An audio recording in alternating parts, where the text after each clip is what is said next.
এত বড় আন্দোলন স্বাধীনতার পরে আমি দেখিনি। আমার 52 বছরের নাটকীয় জীবনে কোনো নাটকে এই এত বড় আন্দোলনের জনজোয়ারের কথা নেই। এই প্রথম আমি এই ধরনের ঘটনা দেখলাম। 52-50-এর দশকে একটা সময় শঙ্খ ঘোষ লিখেছিলেন নিবন্ত চুল্লিতে আগুন দে, আর এই নিবন্ত চুল্লিতে এক ডাক্তার হতভাগিনী থার্ড ইয়ারের, তার যে মৃত্যু নিয়ে এত বড় জনজাগরণ আমি দেখিনি।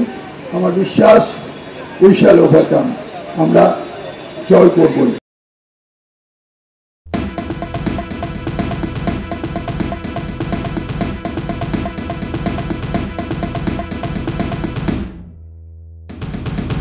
বাহান্ন বছরের নাট্যচর্চার জীবন, নাটক একটা ম্যাজিক্যাল লাইফ, একটা ম্যাজিক্যাল মিথ্যা বলে। যার ফলে আমার বন্ধু এই মাত্র ফোন করলো, পরাণ বন্দ্যোপাধ্যায়। আমি বললাম তুই থাম, আমি এখন একটু বক্তৃতা দেবো। আমি বললাম যে এই যে দাদু দিদার ক্রিম ক্র্যাকার, এটা লোকে বিশ্বাস করে সত্যি দাদু দিদা। দাদু পরাণ আর দিদা যে সে আমার চেনা লীলা লাল এই চক্রবর্তী।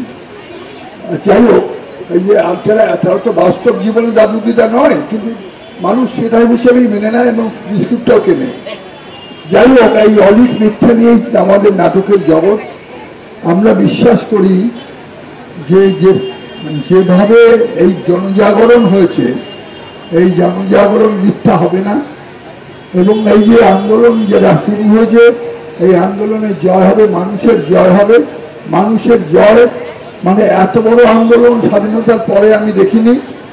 আমার 52 বছরের নাটকীয় জীবনে কোনো নাটকে এই এত বড় আন্দোলনের জনজোয়ারের কথা নেই। এই প্রথম আমি এই ধরনের ঘটনা দেখলাম। 52-50-এর দশকে একটা সময় শঙ্খ ঘোষ লিখেছিলেন নিবন্ত চুল্লিতে আগুন দে, আর এই নিবন্ত চুল্লিতে এক ডাক্তার হতভাগিনী থার্ড ইয়ারের, তার যে মৃত্যু নিয়ে এত বড় জনজাগরণ আমি দেখিনি। আমার বিশ্বাস উই শ্যাল ওভারকাম, আমরা জয় করব। বাস এইটুকুই আমার বক্তব্য। আপনারা ভালো থাকুন, সুস্থ থাকুন।